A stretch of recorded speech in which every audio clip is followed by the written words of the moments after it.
As human population expand and evolve, the demand for healthcare service intensifies.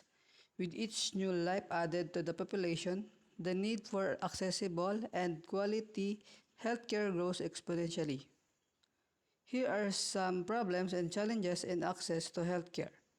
High healthcare costs, transportation barriers, insurance disparities, geographic disparities, healthcare provider shortage, healthcare discrimination and bias, limited health literacy, and language barriers.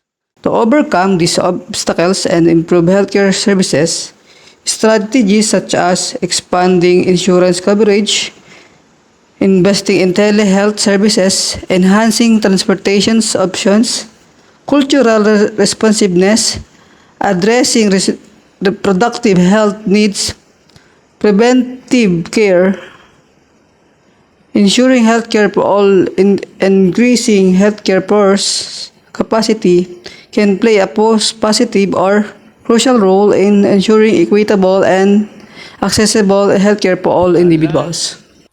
Domestic air and domestic sea travel to and from Metro Manila shall be suspended beginning 15/2020. Human population size and movement play a significant role in the spread of infectious diseases. Higher population density and mobility increase the likelihood of transmission, leading to faster and wider dissemination of the virus. In global connectivity, with increased globalization and travel, infectious diseases can rapidly spread across borders, making it challenging to contain pandemic like COVID-19. On the other hand, emergency response measures. The response to a pandemic is influenced by human behavior, compliance with public health guidelines such as wearing masks, social distancing, and adhering to quarantine protocols such are essentials for mitigating the spread of the virus. For us to address and build resilience for future outbreaks, develop a long-term planning that implements integrated public health policies.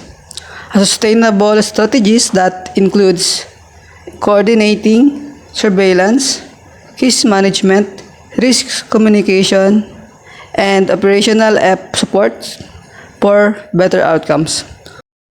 As the human population grows, there is an increased demand for resources such as food, water, energy, and land.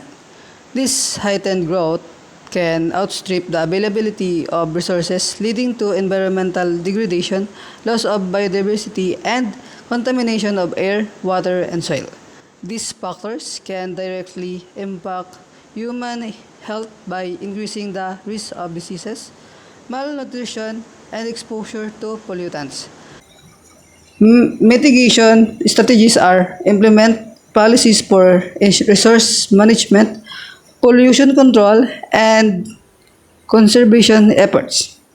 Promoting environmental education, conservation initiatives, and sustainable living practices can raise awareness of human population growth and environmental health.